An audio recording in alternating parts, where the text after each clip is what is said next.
It's 8:30. I'll call the Sawyer County Economic Development UW Extension Committee meeting to order. Do we have roll call? John Regheimer, Stacy Hessel. Here. Tom Duffy. Here. Steve Carrianen. Here. Randy Newman. Here. You have a quorum. Please stand for the pledge. I pledge allegiance to the flag of the United States of America and to the republic for which it stands, one nation, under God, indivisible, with liberty and justice for all. Do we have the certification of compliance with the open meetings laws? This meeting was noticed to the news media and the public as required by Section 19.84 of the Wisconsin statutes. And the meeting agenda has been approved. We don't need an approval on that, correct? A board approval? Okay, thank you. And public comments, are there any? Do we have anybody? Nobody signed up with me, so I'm assuming that we don't have any public comments. Anybody online? Okay.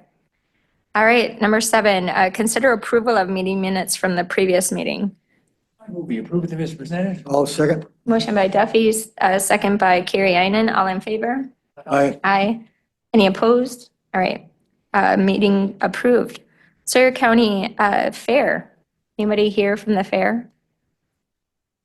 They're busy getting the county fairgrounds planned for August. I know there's a dairy breakfast in June. Anybody else know anything about the dairy breakfast? It's Muskie Festival Saturday, right? Okay, good. I'll be really bad at that report. Okay, number 9, University of Wisconsin Extension Report. I'm Lori Baltricius with Extension, and I did get our quarterly report sent out to members last night, just so you know, and there are a few hard copies for you as well. So I wanted to make sure you had that in your hands.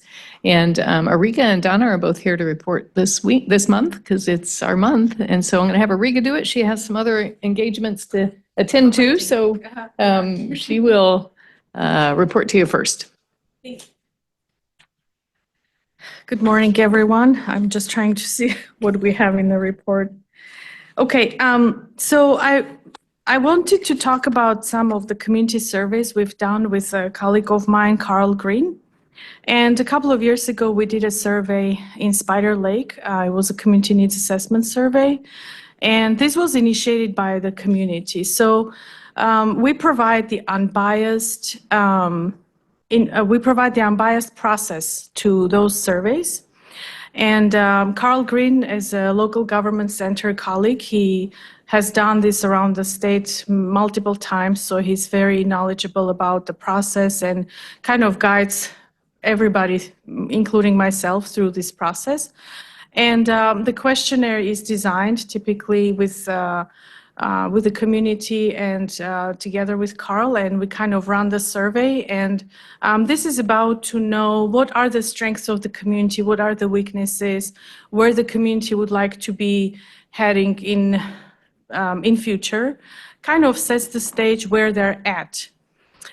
We also had requests from other communities, including Town of Draper and Round Lake.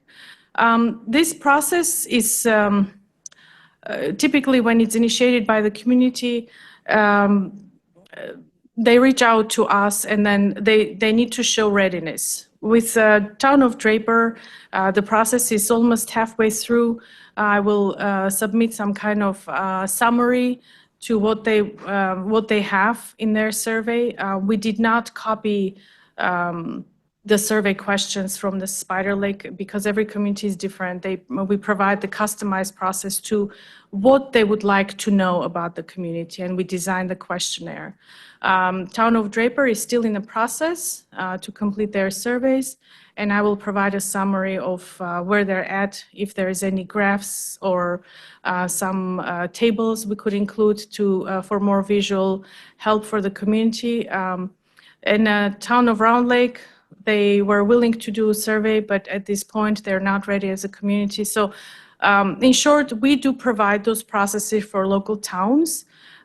We can partner again with some of the centers in extension and guide through to help the community understand where they're at. Another work I've done is with Tiger Cat Lake Association, Flowage and Association.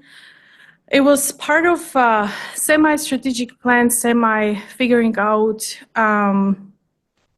where they're heading in the future. They had to set up roles and responsibilities, which they had a person to help them with.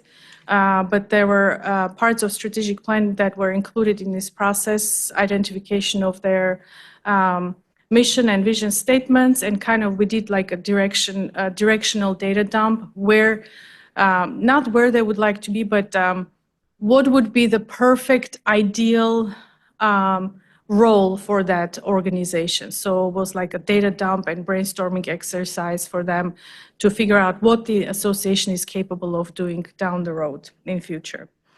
And part of this, we always run evaluations. We let some time go by after all this work is done, maybe a year or two, depending on how much the impact we want to aggregate into what we do as extension. It's part of the requirement, if it's part of providing that evaluation to our university, showing what the results were. If there is any lessons learned as a result, we also want to look at it as in future, we want to pay attention to some of those results, some of those lessons learned, aggregate, or if there is any suggestions to how improve the process. This is a must in our work. We do get evaluated by the state.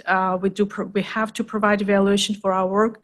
So I'm also doing, this year I will be focusing a lot on kind of tying up the loose ends of all the work that has been done for the past 2-3 years. I'm running evaluation with the Spider Lake for the assessment, community needs assessment work.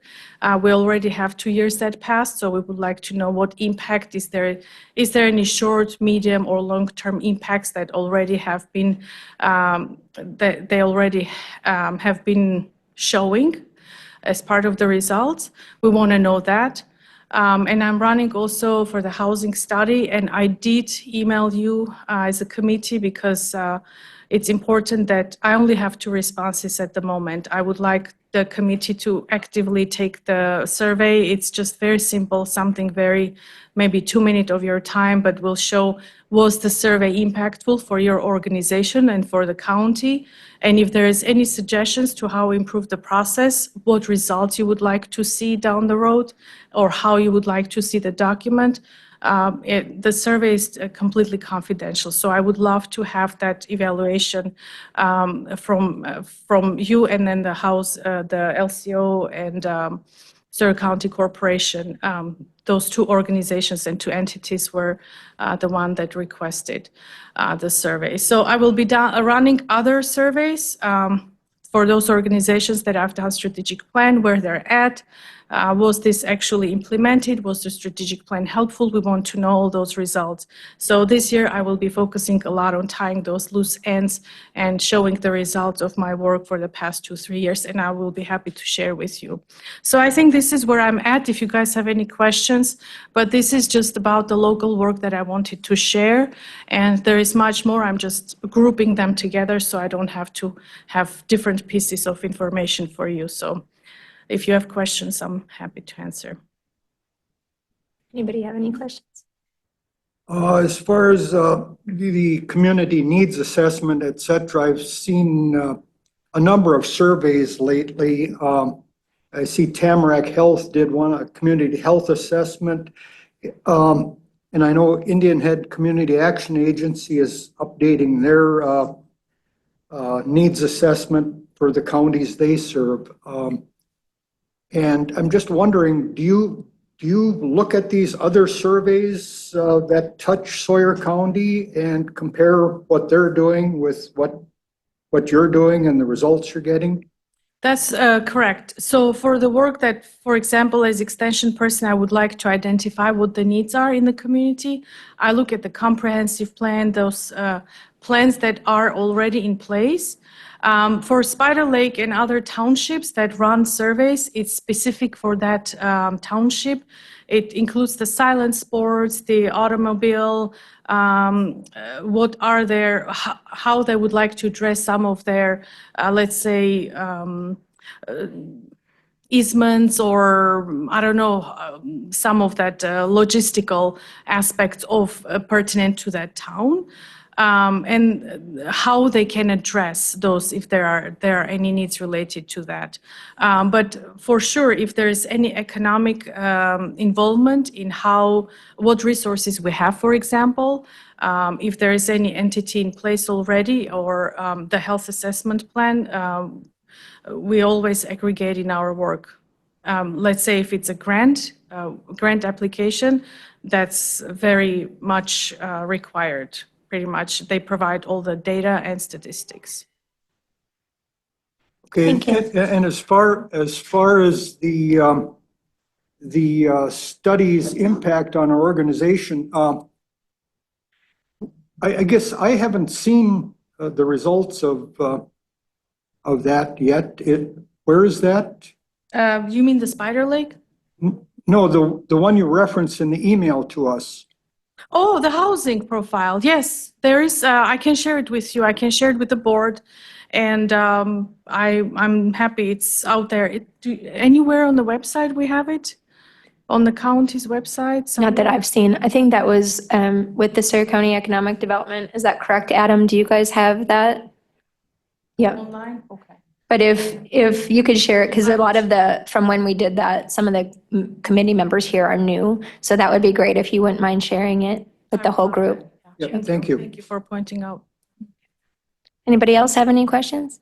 Thank you so much. Thank you. Donna also. Donna Nucky, UW Extension Youth Development and 4-H educator. So I know that we've been talking about getting youth on the county board and have been exploring different options. I just wanted to give you a little update. I believe before I start into that, in the report that you have, it has my other work that I've been working on for the last 3 months. And I just wanted to really focus on youth on the county board for today, or answer questions about the other work. For the update, I just want to tell you that we do have movement forward with youth on the county board.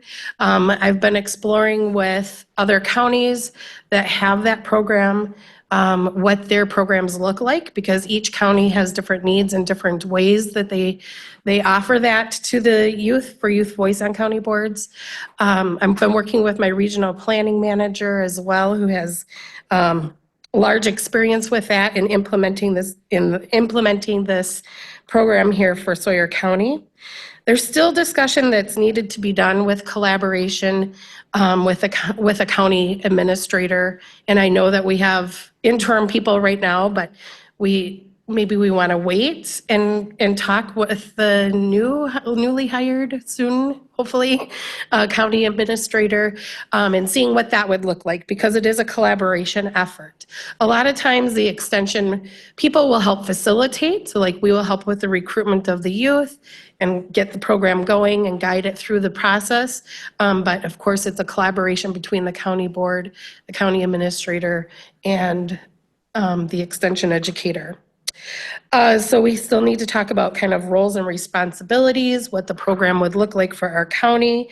But in the meantime, I'm going to continue exploring and create a list of options that are successful in other counties for youth on the county board. Have those discussions with the people that we need to, the stakeholders on the county board part. And I'm not sure that fully implementing it in 2025 in the fall is going to be as successful until we have all of the pieces in place. So I don't want to rush it.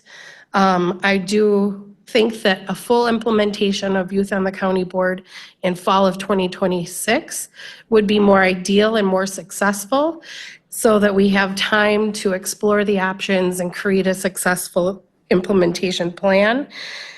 But I do think that if we offer a government day at the county where we can invite area youth that would be potentially candidates that would be sitting on our county board, and have them come into our county for a day and visit the different department heads, talk with the department heads as far as roles and responsibilities, get to know their local county government and what services are offered with the county, and use that as a springboard to recruit them for that fall of 2026. So that's kind of where I'm at right now. I don't know what your thoughts are, but I feel like with not having a county administrator at this point, and it's new to our county to have youth on the board, that we want to take this time and do a really detailed process and implementation plan. I think that's a great idea. Not just waiting, but also that youth day. Yes. I think that our schools would get on board too. I'm sure our civics classes and careers classes, we have all of those. So if we can get them to come and see, because I think a lot of the youth, they're not here unless it's for a reason that we don't Right. want them to know. But Right, and I think that it just seems to make, to me, more sense to use that as a way of getting youth into the county building to see the services, and talk with the different department heads, maybe see what a jury trial would look like, or depending on what's going on. There's tons of different activities that other counties do for their government day, and then that would just be a natural transition then into recruiting for, hey, if you found a spark by coming that day, here's an opportunity for you to get involved locally. great, thank you for doing that. Does anybody have any questions for Donna? So I'll just keep plugging along. I may come to every month and just kind of keep letting you know where we're at in the process, but I think it'll be a very successful program for this county to participate in. So thank you. Thank you. All right, number 10, Hayward Lakes Visitor and Convention Bureau. just- Oh, I'm going to give you just a couple more updates, just Okay. because. I know with Kevin Shusho retiring, I wanted to let you know that I am working with the agriculture area, and they're looking at some data through DATCAP and some other information. I would like to invite the program manager back next month to just give you an overview of ag. And then look to hiring Kevin's position. So I wanted to get that on your radar. Also, to let you know that we did hire a new Northwest Wisconsin nutrient pest management person who is actually out of Cable, but will have a couple days a week of office in Barron County, as well as serving all of Northwest Wisconsin. So that's on our radar. And the next to the last page on the report, there's just a section with some questions. So just pointing you in the direction there of considering how Extension can better serve Sawyer County. There's 5 questions there. So if you have any input and would like to share that with me, I'm happy to set up some time with you. Also, just on the report, I don't always include the work that Allison does with cranberries, but I wanted to include that in the report this month for you as well. It comes from our whole data dump that we can get access to of all the work that other people are doing to serve different spots in the county. So just drawing your attention to those couple of things too in the report, and I'll step out of the way now. okay, thank you. All right, now Hayward Lakes Visitors Bureau. Good morning, Mindy Simons, Hayward Lakes. Just a little report here for what we've been doing in the month of April. We finished our deliverables for our Star Tribune digital ad campaign, which ran January through April with a combination of sponsored social media and email newsletters. The analytics from our March email had very good time on page, which sent their users to our website, and they spent more than 2 minutes, which it seems like a short amount of time, but in website viewing time, it's really fantastic numbers. So that was a very successful campaign. The overall numbers for our engaged sessions on our website continue to increase, which is great. Over the past 30 days, our engagement is up 45%. Which means that users are spending more time looking through our website, hopefully planning their spring and summer vacations. We executed our dedicated email blast with Midwest Outdoors, focusing on spring fishing, spring ATV and UTV trails, and spring attractions like the Fishing Hall of Fame, which open early. Our ads went live with Chicago Parent. Chicago Parent is a new publication that we are working with along with Milwaukee and Madison Moms, as well as Minnesota Parent. So we're trying to capitalize on the attraction of the fact that we're a great place for a family vacation by focusing on some of those parent publications. So we are also continuing to run our Google pay-per-click ads, which have been very successful. We're focusing on like a year-round campaign for Hayward, spring fishing, ATV and UTV trails. And then we actually had some camping-specific ads that went out at the end of April, and that will run through through the end of June. In the Google ad campaign, spring fishing has been seen, and in turn, people are also searching for other fishing things, which I think is fairly common.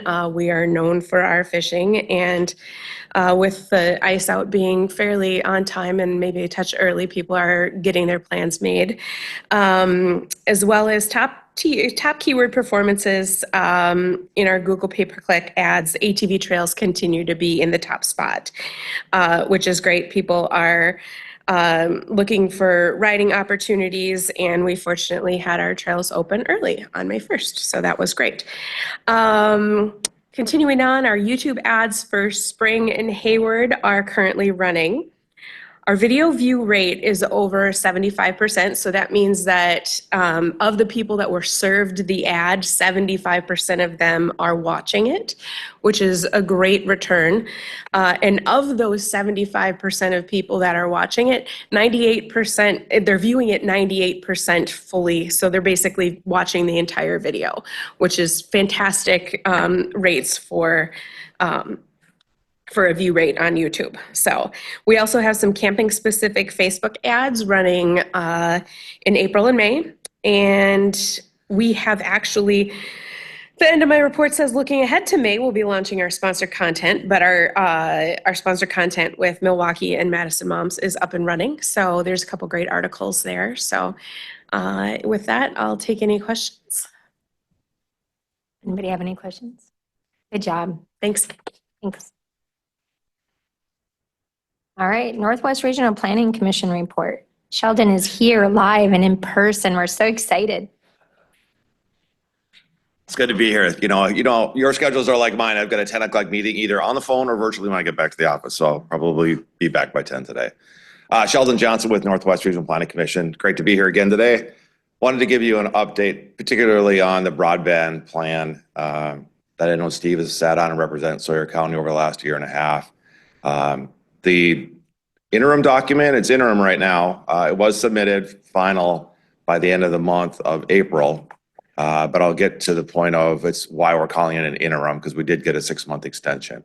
So before I go into the depths of the plan, just wanted to let you know that Visions Northwest was a recipient. We're a key strategic partner of WEDC, but we also received funding through Visions Northwest from the Public Service Commission to fund this broadband plan for the 9 counties and Bad River that represent the area.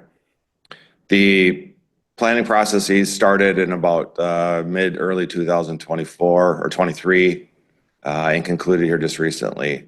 The contract that we had with the PSC had identified that we would develop a regional plan that represented the region looking at broadband.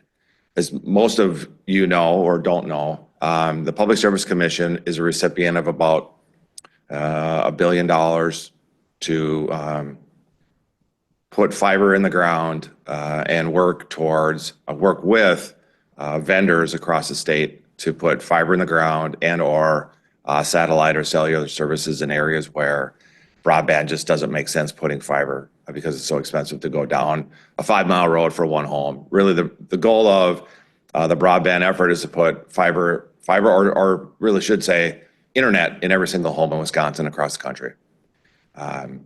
In January of this year, the Public Service Commission made available grant opportunities for internet service providers to apply for services or apply for funding to put fiber in the ground. In Sawyer County, you approved resolutions for Beltram, Novato, and Mosaic to support their applications to the PSC. That was a process that the PSC carved out 12 points for engagement of the ISP providers, internet service providers, if I say ISP again, to come to you, have engagement with the county board, committees, and others, and then also go out into the field and meet with towns, cities, villages to get their support and buy-in for their applications. So when they prepared their applications, they identified the resolution, which they scored 7 points for a resolution that was contained in their application, and then an additional 5 points for any other engagement that they would have had at the local level. So that process is concluded. So round one, there's 3 rounds within the Public Service Commission's application for funding consideration. Round 1 is concluded. Those applicants, or the applicants who receive funding under round 1, are not known by us. They're being embargoed or withheld at the PSC level. We understand that the providers know if they receive funding or not receive funding under their application round, but that information will not be made available until later this fall, after the second 2 rounds are completed. The next round, round 2, is basically any application that wasn't funded in round 1 and an opportunities for other providers to submit applications in that area. Those rounds are supposed to be available shortly. I don't think they've been released. They hadn't been released as of last week, as I know, but they should be released very soon. There'll be about a 3-week window for round 2. And then round 3 will be sometime later summer. And those round 3 applications are more geared towards non-fiber projects. So again, cellular, satellite opportunities for providers to service the areas that the PSC hasn't funded through rounds 1 and 2. It's expected the PSC is going to release a new map. If you go to the Public Service Commission's map, they have a website or a map page that identifies all of the service areas within the state that are eligible. Either there's no service or underservice, and then there's the underserved communities that have some service but not the benchmarks that the PSC has established. So they're supposed to be updating this new map, which is going to tell you, Sawyer County and other counties in the region and throughout the state, what areas have been targeted as tentative awardees.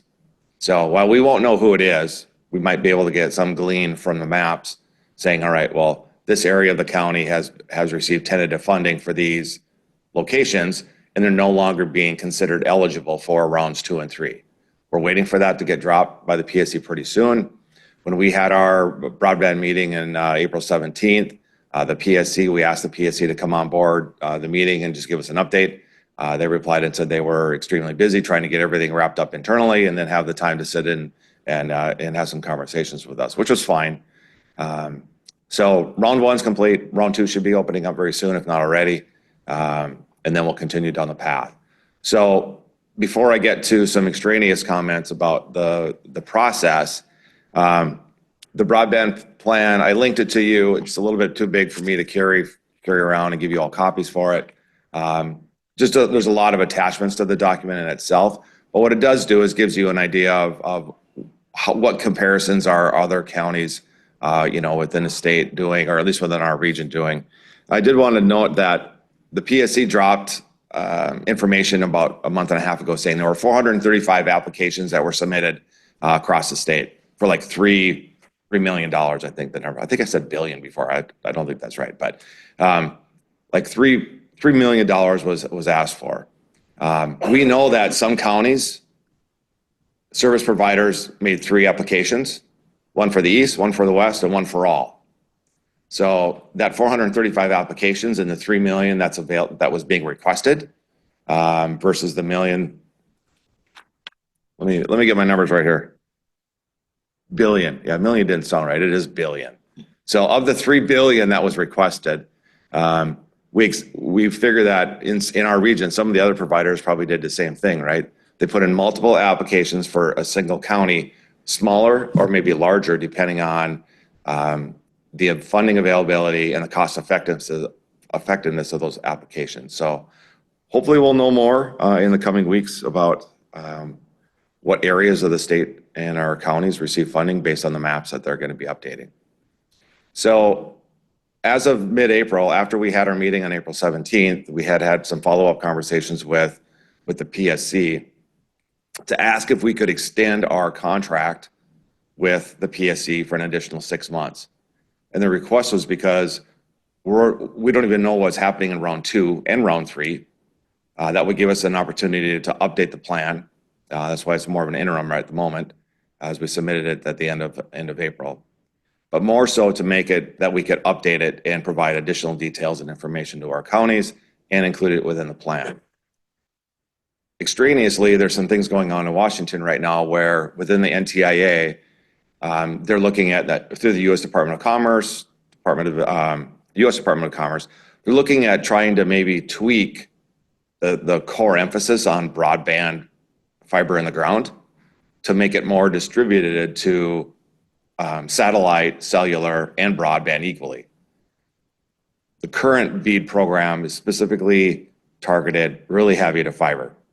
It's the most secure, it's the fastest available technology today. But perhaps making some changes within the context of the BEAD program that the PSC and the other states and others would have to tweak their application processes to make it maybe different. Maybe instead of being broadband focused or fiber focused and concentrated in terms of who's going to get funding, make it a more even playing field perhaps. So that was the other request that we asked for from the PSC is like, let's let this flush out maybe over the next 3-4 months. And that'll give us as the counties in the region a little bit better play to identify what's happening on the ground as it relates to funding for ISPs or satellites or cellular companies. So that's where we are today. We just received the extension on Friday last week, on Wednesday last week. So we had that executed by the end of April. So we're moving forward with another 6-month extension. We'll continue to provide updates for all of you on the BEAD process and where we are. I can't tell you who got funded in Sawyer County. Maybe you know, or maybe you've had some colleagues that work at a provider, ISP provider that has given you some glean, but we haven't been able to learn anything yet for that respect. So it's an interim report right now as it's identified. So as we move forward, we'll continue to, I'll come back again and give you an update a little bit later in the fall, summer for that. I got one more topic to talk about. Okay. So I don't know that I'll be at your May meeting. I've got a fishing trip I think covers your meeting date, but I wanted to make you aware that our annual meeting of the Planning Commission will be held at Flat Creek Lodge on June 25th. You're all welcome to attend. It's our commission's annual meeting. So everybody's invited to attend. It starts at 9:30 at Flat Creek Lodge. We've got 2 major presentations that we're going to be giving, that will be given. Bob Jacquart, I know I probably spelled his last name wrong, but he was the owner of Stormy Cromer. He lives in Mercer, and he's been very engaged in the Copper Peak development over in Michigan. That's a big, large ski hill that they're trying to rehab and refurbish and make it a destination for all seasons. It will have some impact on our region, Iron County and Ashland County, but it is a regional impact. They've got an economic development study that they've developed. He's going to come and share their concepts and some of the economic development findings from that. And then Jason Lohman in our office will be talking about our regional tourism and outdoor recreation study that we completed. That was an EDA, Economic Development Administration project that was just recently completed last month. It's out on our website as well. I didn't bring a copy of that because it's almost 500 pages long. But Jason will be giving a pretty long presentation about that regional plan. It's on our website. If you go to our Planning Commission website and just Google outdoor recreation, or regional tourism and outdoor rec, you'll be able to find it in that respect. So invite you all, anybody behind me, if you want to come to our meeting, please do so. And that's June 25th at 9:30 here in Hayward. Do they have to RSVP through your office? Preferably, yes. Thank you. Yeah. I'm sure Crystal would want me to make sure you said that. So. Yeah, it'd be great if we just had 10 or 12 more people show up unexpectedly, but we'll always have more food. And there's lunch after too as well. So that'd be great. So those are my short comments. Thank you so much. All right. Thanks, everybody. Okay, Sawyer County LCO Economic Development Report. Mr. Lamore, you're up. I know how to say your last name, so I get pretty excited when I get to introduce you. Well, thank you for that. Good morning, Adam Maury, Executive Director, Sawyer County LCO Economic Development Corporation. Sorry I didn't get you an outline. This is a great excuse. As a former teacher, I love giving excuses for not doing homework. I attended the joint finance meeting on April 28th, and I had no idea what I was getting into. I show up at 9:45 and don't leave till 4 something. Or 27. So anyway, it was interesting and it was crazy. The parking lots were full, and Northern Wisconsin was definitely heard. So I missed my 3 o'clock deadline. But anyway, here's what I have for you. We're working on a couple different marketing projects at the EDC. So the first one is I am highlighting 5 businesses that have either opened up recently or are doing modifications to their business or renovations. And we're working on getting some 30-second videos of highlighting the business owners and what their business does for the county. So that's coming up in the works. The other one is in conjunction, excuse me, with you, Sawyer County. We're working on a live, work, and play video that's going to be, currently we did all the video for the video, and now it's going down to the editing and cutting it out to where it's going to be short enough. I mean, we have so much content, it's kind of overwhelming. So that will be done within the next month. Hopefully next month I'll be able to report on that. So that's going to be pretty cool to see, because we do live in a great county. And we're hoping to get more people that want to come here and work. So that's the design of that video. Our business incubator is still operational. We're getting a lot of hits, and we're getting a lot of people of inquiry. One of our challenges is after we give them information and help them with the business plan stuff, it kind of peters out. And I think part of that is there's very little free money out there. It does come down to cash for a lot of these businesses. So hopefully one of the things they take out of our business plan writing is you need to start saving. You need to start getting some money in the bank before you open up a business. So we're also, I'm hopeful of having a physical location in the future, and I'll talk more about that for the EDC, but as well as the incubator. So I've got some things in the works. Giving us a face in the county would be beneficial to us. Currently, we are a mobile operation and we don't have a home. So that's something that is in the works.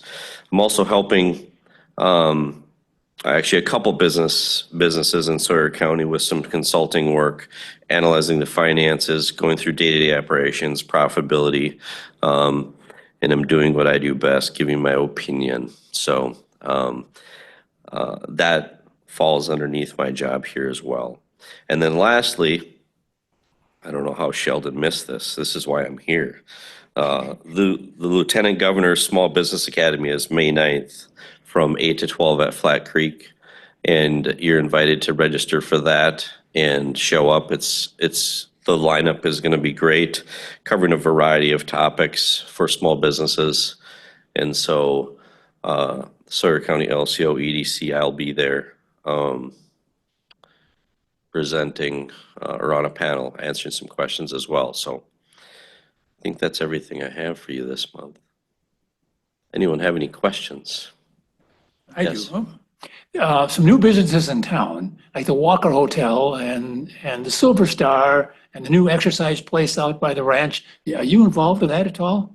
What, I have to know what's going on with those new businesses? Yeah, so Monarch Gyms, I believe, is the one that's getting renovated outside of town. It used to be the pawn shop.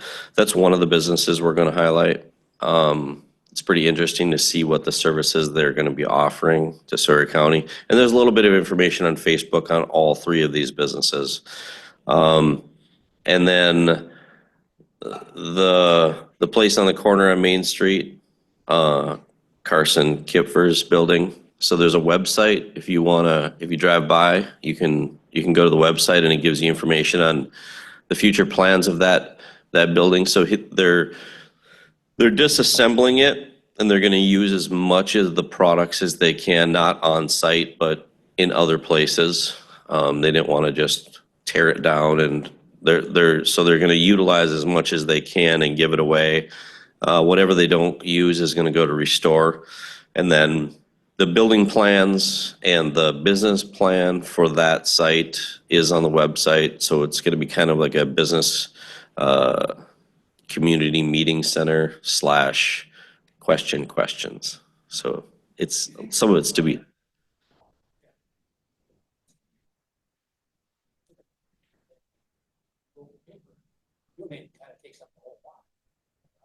Yeah, I don't think parking is one of their concerns. I think there's a ton of parking across the road, but I mean, the corner lot is pretty close. There's always been a problem with parking. I mean, even when it was the Walker Hotel, it came right up to the sidewalk. So if you think about it, this will be a wonderful opportunity, and let's applaud everybody that invests in our community, no matter what the business. I think it's amazing when they say, this is a county I want to be in. I think that should be applauded and not worry about parking and how to get people there, but just applaud that. That's going to be a beautiful building. It's going to be an amazing look compared to what it is now. And if more businesses would do that, I would really applaud them. I would even come and applaud them personally. Yeah, So, I think we're going to find that the owner of this building is an amazing asset to our county, and overall, it's going to be a good experience. They're all well funded, which is nice. Money. All seem to have dollars behind it. Yeah, he's not coming to ask for anything, so. The Monarch, it looks like that's a huge building. You wonder what's going to be in there. they have a website. You can go look. Yeah, on it. there's going to be a variety of services offered for health and fitness. I even saw that they're going to be doing specific sports lessons and stuff like that. That's kind of not offered anywhere else. Be a nice addition to the city, for sure. Oh, gosh, yeah. It's crazy, the expansion there when you drive by. So, Anybody else have any questions? Your next meeting, when is that? Is that the next week, or the 15th? Thank you. 15th, Yes, yeah. okay, Yep, the 15th. All right. We won't be in here. okay, Thank you very much. thank you. Oh, okay. Got it. All right, next up, library updates. No, that's not this month, apparently. Okay, trail reports, motorized and non. I don't see Kathy here for motorized. I know she did say at our last Hayward Lakes Visitors Bureau that the trails are, could you help me with this, Mindy?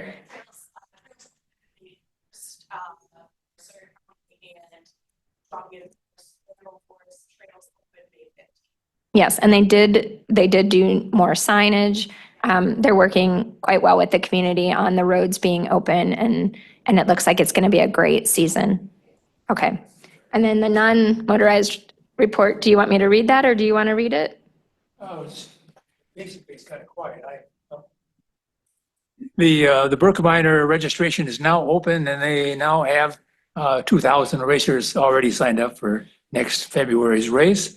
The Berkey, as you know, runs the LWC Lumberjacks, and that's going well. This year, again, they're going to have a Wednesday night concert, and those tickets are going well.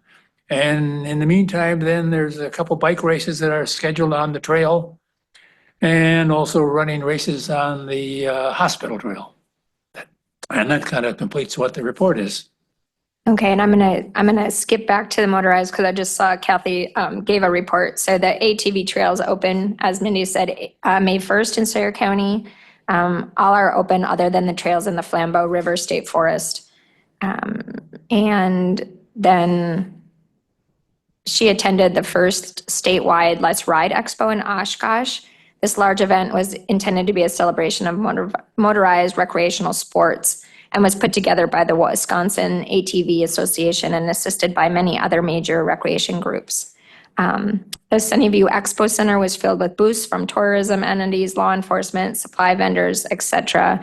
And it was satisfying to mingle with so many other motorized sports folks around the state. They hope and they hope to make it an annual event.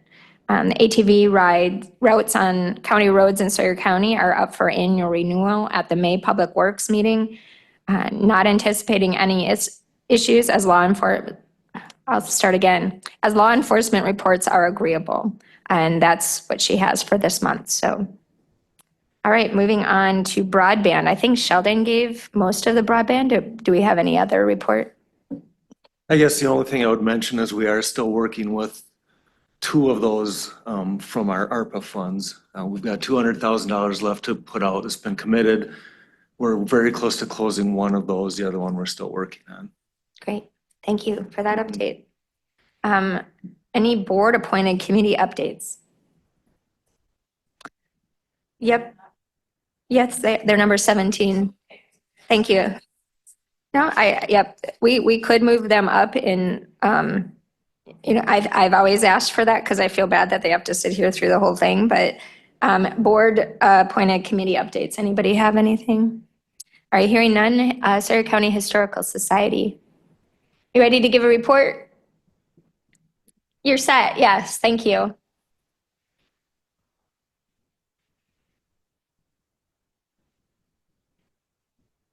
Well, we're just getting ready for our summer hours. Tomorrow's cleaning day. We have done a few good things in the past couple months. We just recently got a display of arrowheads, and there's also a few spearheads and axe heads, but there's over 800 pieces. And some are like I've never seen. They're so tiny. They're like 3/4 of an inch long and 1/4 of an inch wide. But it's a very nice display. We're getting one room in the museum basement ready for a new gangster display that we're working on. I don't know when it'll be done. Our last speaker at the library was Don Allison, and he was talking about his grandfather, Charlie Allison, and Charlie was the caretaker at the hideout when the mob owned it. So he was very interesting. He's written a book about it, very good book. Thursday, we've got a school group coming in, and come Memorial Day, then we go on our summer hours, which are Thursday, Friday, and Saturday, noon to 4. Right now, we're only open on Thursdays from 10 to 2. We also had this winter, we had two gentlemen there at the museum. One was a photographer, and the other one went out in the bunkhouse and was taking tools and things off the wall and bringing them in to be photographed. And he spent 2 days doing that.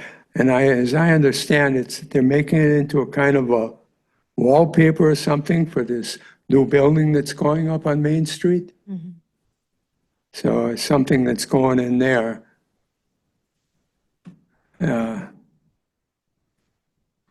But that's about all we've got for this so far. Does anybody have any questions? I have one. When you had your speaker there talking about the hideout, Yeah. can you talk about Dave Anderson taking over that hideout and opening up a restaurant there? I don't know what they're doing at the hideout now. But, this was, and this Charlie, he was the caretaker there. So he just spoke about what was there, not what Oh, is and, going to be and he there. talked about that's where they planned the St. Valentine's Day massacre. Things like that. And the last owner, and Al Capone technically never owned the hideout because he never put his name on anything. But the gentleman that appeared to own it but didn't was a Fred Getz, and he was one of Capone's men. And he he put the main house up and the ice house, and then he hired Charlie Allison to oversee the building of the rest of it. But this Fred Getz, he was a graduated from the University of Illinois with a degree in engineering, was a pilot in World War I, and then went to work for Capone.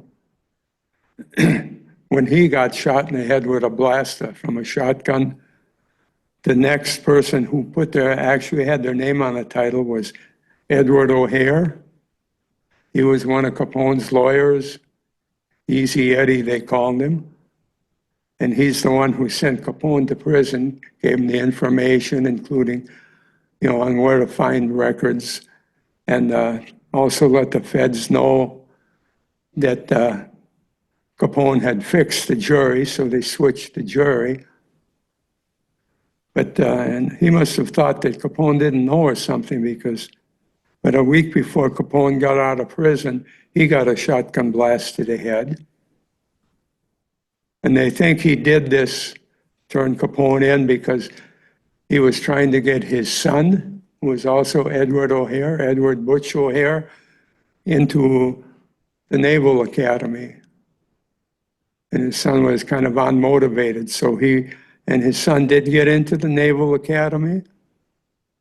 World War II, he became the first ace when he credited with shooting down 5 Japanese heavy bombers that were headed for his carrier single-handedly. Later on, he was killed in the war, went on a mission he never came from, but then they named O'Hare Airport after him, because he was the Navy's first Medal of Honor winner and their first ace. So there's a lot of things we've been finding out about the history of the place. Thank you so much for all that you do to keep the history of Sawyer County. If there's anything our board can do, if we can come to a meeting, just let us know the meeting times. Somebody I'm sure would like to sit in just to hear more. I know that we don't have a financial structure in the place, but it would be nice just if you needed us at all, just let us know, please. Okay, thank you. Okay, thank you. Correspondence reports from conferences and meetings. I have one if nobody else Yay. does. So this colored sheet in front of you, I put this together from a conference that I went to a couple weeks ago. It was one of my Wisconsin finance government conferences, and the topics were revolved around TIDS and affordable housing economic development. So this was from Dane County. It was a study they did comparing home prices from 2020 to 2024. So the things that are in green are what was provided. All the bluish purple is what I calculated. But the construction cost has nearly doubled in that 4-year period for Dane County. I don't know if it's quite that much up here, but it's pretty close. It's up 84%. The interest rate has tripled from 2.9 to 7.3, almost tripled, 2.5 times. And household income has only gone up 17%, about $15,000. So from that information that was provided, I just wanted to crunch some numbers to look at the affordability and why there is such a housing crisis, not just in Dane County, but statewide, nationwide, basically. So I took a 10% down payment off of that and came up with what would be a mortgage principal for both 2020 and 2024. And then I took what the 30-year mortgage payment would be per month, including a 10% down payment. And that payment, with the cost almost doubling and the interest rates going up 2.5 times, the payment goes up 3 times from $850 to $2,569. So that's just a huge increase. And then I threw in property tax escrow with a little bit of an increase in that, and then also a insurance escrow, which probably went up a lot more than what I've got here, a 10% increase. And on my own has just about doubled over that period. To come up with a monthly payment, which is not quite tripled, but very close. So then if I take kind of the banking industry standard of 28% of gross income to go towards housing payment, that amount went from $1,758 in 2020 to 2,055, so just a moderate increase of that same 17%. But the payment itself had gone up 142%, so huge gap. So what happened was in 2020, there was a $509 gap between 28% of your income, what you'd have to pay out to have a house. Well, now there's a deficit of almost $1,000, $975 deficit. So that's why it's so unaffordable for especially young people trying to buy a home. And just that down payment of 10%, that would have been 30% of household income in 2020. Now it's almost half, 47%. So that went up 57%. So it's just an illustration. Again, this is from Dane County. Sawyer County numbers are going to be different. I don't know if they're going to look any better because our household income is much lower in Sawyer County. I think we're at about 59 or 60,000. I couldn't find a 2024 housing cost. You can get 2020, but do you know the housing cost for 2024?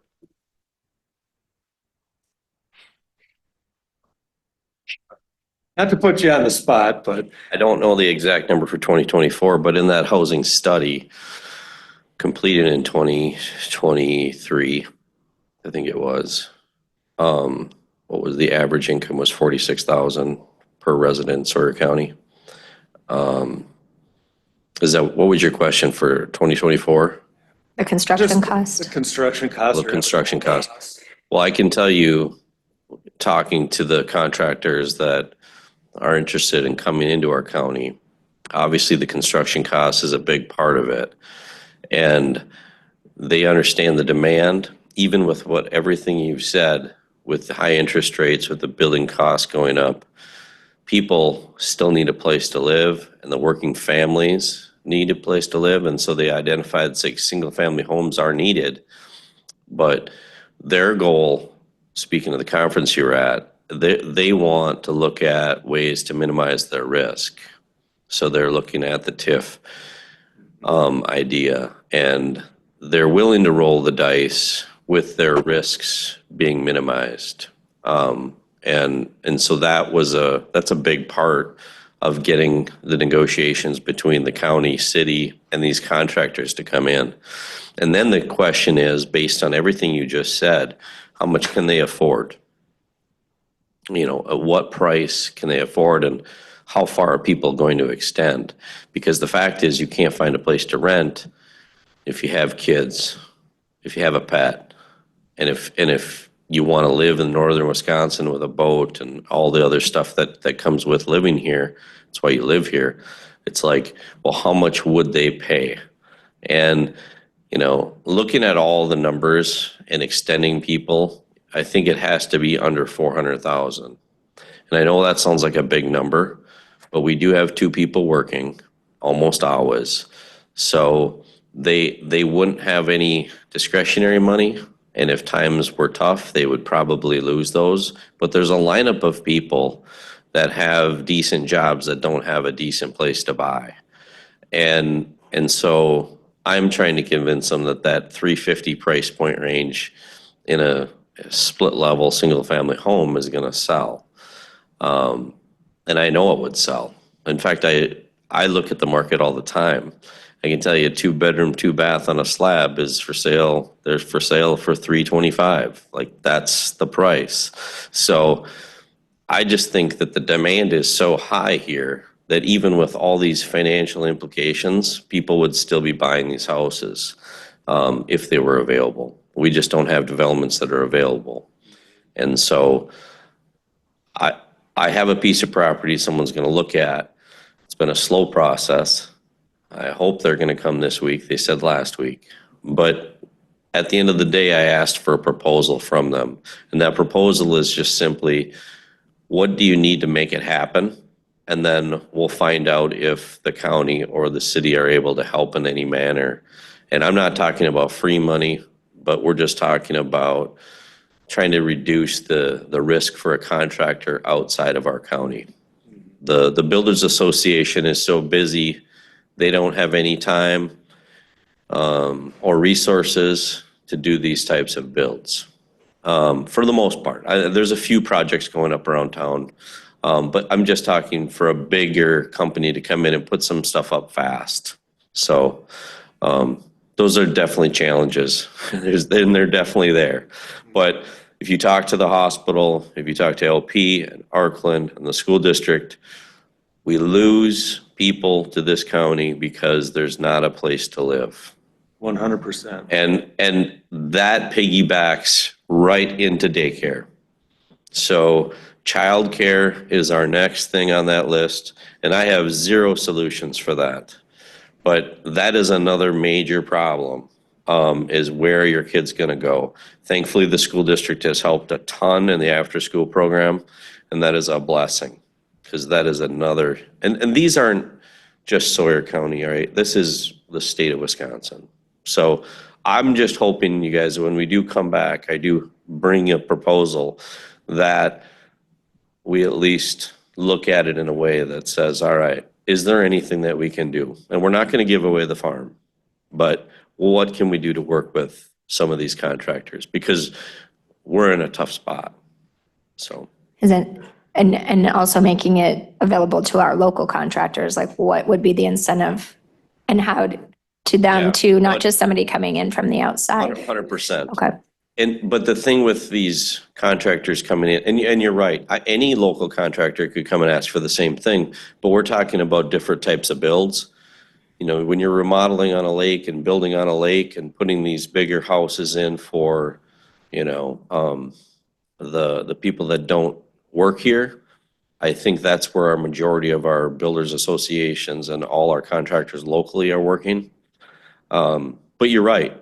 Why wouldn't we make it available to everyone? So there's no doubt. Fair is fair. So thank you, though. Thank you. Anybody else have any questions, or do you have any more report?